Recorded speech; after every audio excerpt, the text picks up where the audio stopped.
Hello everyone and welcome back to my channel. In this video, I will teach you thesis writing, how to write a thesis statement. And by the end of this video, I'll also give you one sample of thesis writing. So don't forget to watch the video till the end. So without any further delay, let's get into the video and see what is thesis writing.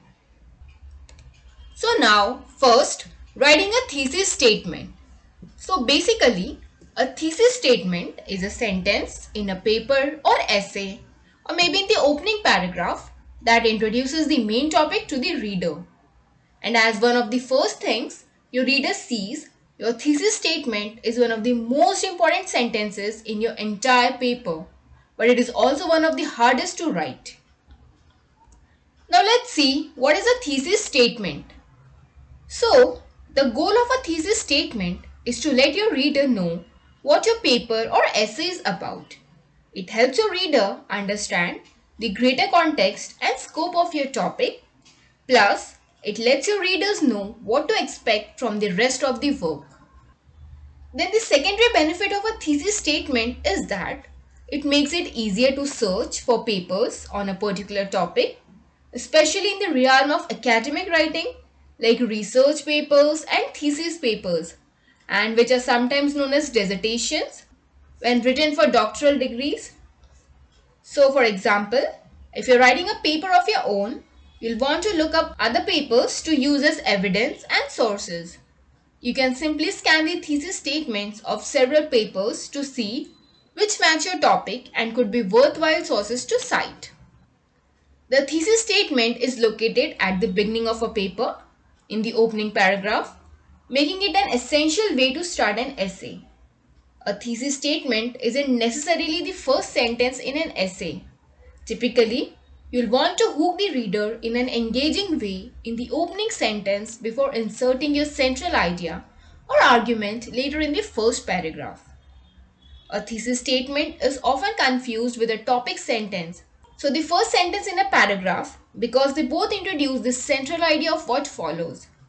So you can think of thesis statements as the topic sentence of your entire paper. Now let's see how to write a thesis statement for expository and argumentative essays. So basically, expository and argumentative essays are some of the most common types of academic papers. Because they don't have a formal abstract like research papers, they rely on their thesis statements to provide an overview of what's discussed.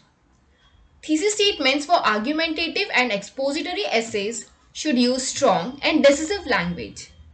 Don't be wishy-washy or uncertain.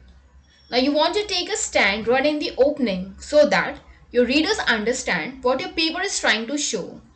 And moreover, thesis statements for these essays should be specific with some minor details to hint at the rest of the paper. It's not enough to merely make your point. You also want to provide some basic evidence or background context to paint a full picture. And if your paper dives into different subtopics or categories, so try to fit them into the thesis statement if you can. So you don't have to get into details here, but it's nice to mention the different sections at the top so that the reader knows what to expect. Now let's look at some thesis statement examples for expository and argumentative essays. So first thesis statement, despite the taboo, insects make an excellent food source and could stem humanity's looming food shortage based on both their protein output and the sustainability of farming them. Then second, the backlash to rock and roll music in the 50s by religious groups and traditionalists actually boosted the genre's popularity instead of diminishing it as intended. Now let's see how to write a thesis statement for persuasive essays. So similar to argumentative essays, persuasive essays follow many of the same guidelines for their thesis statements, such as decisive language, specific details, and mentions of subtopics. So however, the main difference is that while the thesis statements for argumentative and expository essays state facts, the thesis statements for persuasive essays state clear opinions. So still, the format is the same. And the opinions are often treated like facts, including conclusive language and citing evidence to support your claims. So furthermore, unlike with other essays, it's appropriate to make emotional connections in a thesis statement in persuasive essays. So this can actually be a clever strategy to start your essay off on a more personal and impactful note. Now let's look at the example for persuasive essay. So first, advertising should not be allowed in public schools because it's a distraction for studies and may lead to misguided priorities among the school board, to say nothing of the materialistic culture it promotes. Then second, exotic pets provide the same love and companionship as conventional pets. So the laws regulating which animals can and cannot be kept as pets should be more relaxed. Now let's look at how to write a thesis statement for compare and contrast essays. So basically thesis statements for compare and contrast essays are tricky because you have at least two topics to touch on instead of just one. So the same general guidelines apply, that is decisive language, details, etc. But you need to give equal attention to both your topics. Otherwise, your essay will seem biased from the start. So as always, your thesis statement should reflect what's written in the rest of your essay. And if your essay spends more time comparing than contrasting, it means your thesis statement should focus more on similarities than differences. So it sometimes helps to give specific examples as well, but keep them simple and brief. So save the finer details for the body of your essay. Now let's look at the examples. Let's look at the first example. Sean Connery and Daniel Craig are the two most popular actors to portray James Bond, but both have their own distinct and at times contradictory interpretations of the character. Then second, while capitalism and communism are often viewed as diametric opposites, the truth is that, in practice, both ideologies tend to borrow principles from one another. Now, how to write a thesis statement in just 3 steps. So now that you know what you're aiming for, it's time to sit down and write your own thesis statement. So to keep you on track, here are 3 simple steps to guide you. So let's look at the first step. You have to brainstorm the topic for your essay. So you can't write a thesis statement until you know what your paper is about. So your first step is choosing a topic. And if the topic is already assigned, great. That's all for this step. And if not, consider the tips below for choosing the topic that's best for you. So first you have to pick a topic that you're passionate about. Even if you don't know much about it, it will be easier to learn about it while writing if you're genuinely interested. Then second, you have to do is narrow down your topic to something specific. Otherwise your paper will be too broad and perhaps too long. So just make sure it's not too specific or you won't have enough to write about. So try to find a happy medium. Then the third, you have to check beforehand that there are enough strong, credible sources to use for research. And you don't want to run out of referential material halfway through. So once you have chosen a topic and the angle or stance you want to take, then it's time to put the idea for your thesis sentence into words. Then the second tip is you have to phrase your topic as a question and then you have to answer it. So it's not always easy to fit your entire thesis into just one sentence. Let one that's written clearly and eloquently. So here's a quick technique to help you get started. So first, phrase your topic as a question. For example, if you want to write about Mahatma Gandhi's legacy, ask yourself, what influences did Gandhi have on society after his death?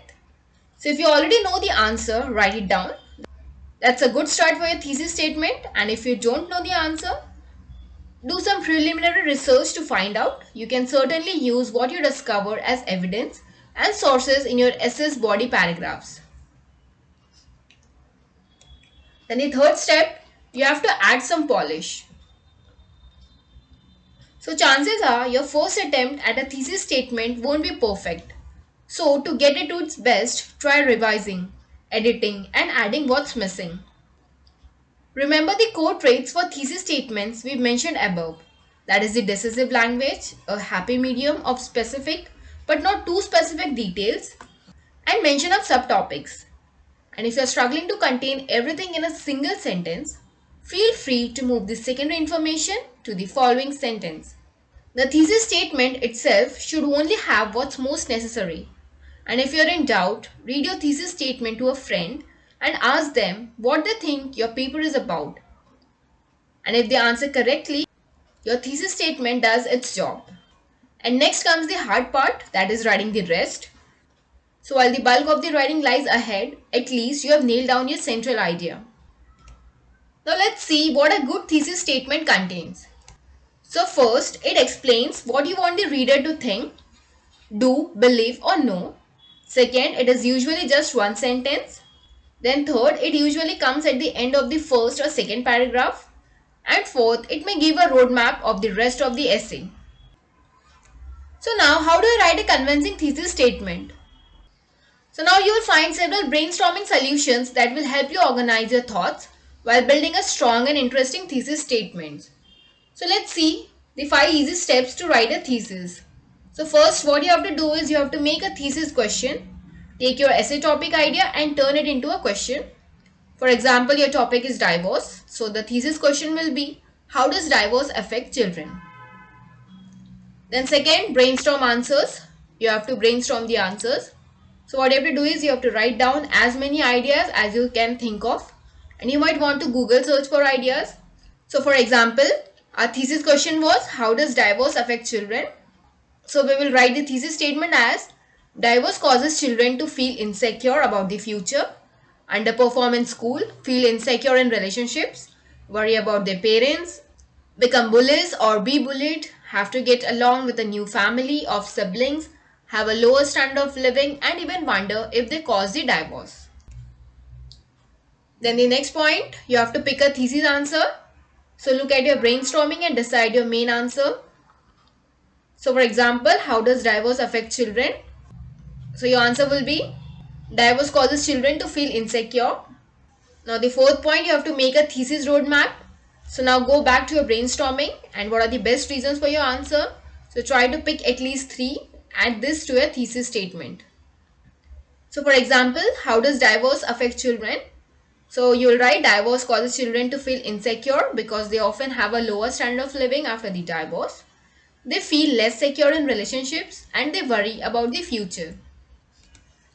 And the last point, you have to add emphasis. So basically steps 1 to 4 will help you build a solid thesis.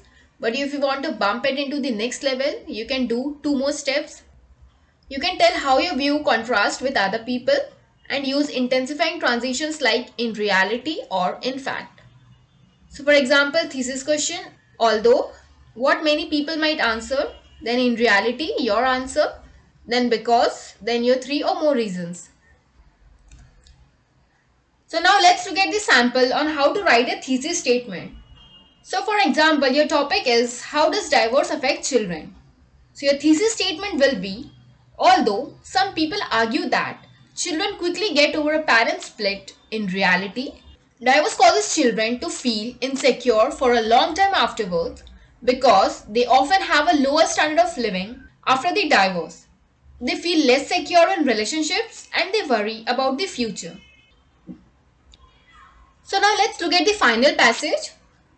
So divorce can be a difficult time for a family. Not only are the parents realizing new ways of relating to each other, but they are learning new ways to parent their children. When parents divorce, the effects of divorce on children can vary. Some children react to divorce in a natural and understanding way, while other children may struggle with the transition. The emotional turmoil that children face when their parents are divorced often results in helplessness, anger, confusion, sadness, guilt, and self-blame. While some children engage in self-blame, others might turn that lens outwards and blame one parent. Divorce is difficult for all members of the family. For children, trying to understand the changing dynamics of the family may leave them distracted and confused. And this interruption in their daily focus can mean one of the effects of divorce on children would be seen in their academic performance. So the more distracted children are, the more likely they are not to be able to focus on their schoolwork.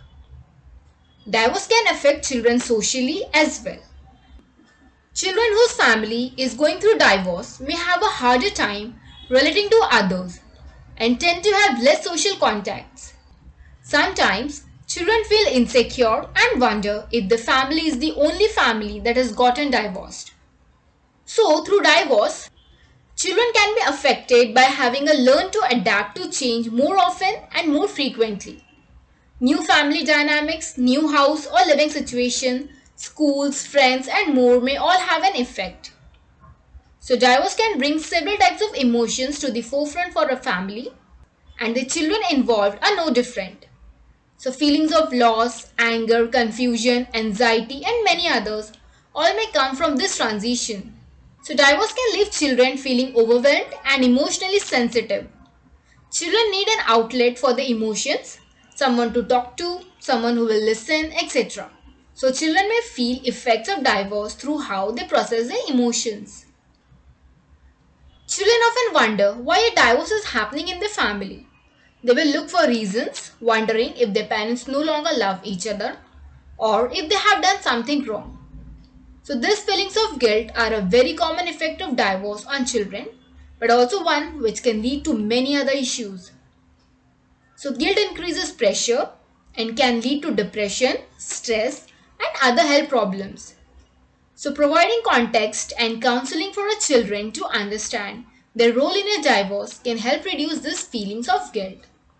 So the process of divorce and its effects on children can be stressful. And dealing with these issues can take its toll, including physical problems. Children who have experienced divorce have a higher perceptibility to sickness, which can stem from many factors, including their difficulty going to sleep. Also, signs of depression can appear. So despite hoping to have stable relationships themselves, when they grow up, children who have experienced divorce are more likely to divorce when in their own relationships. Some research indicates this propensity to divorce may be 2 to 3 times as high as children who come from non-divorced families. Yet, while these are some of the possible effects of divorce on children, they are by no means absolutes or written in stone.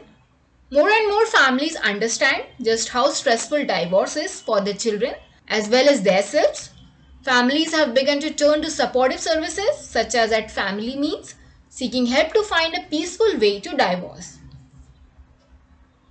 So in this way, you have to write the final passage of the thesis statement. So after writing the final passage, you also have to write a rhetorical structure. So the rhetorical structure means the method which we have used to describe the passage. So the method that we have used in the passage is descriptive, as well as we have also discussed about the cause and effects of divorce on children. Then you have to also mention some rhetorical devices. So the rhetorical devices are the figures of speech. So you have to find out the figures of speech from the given passage.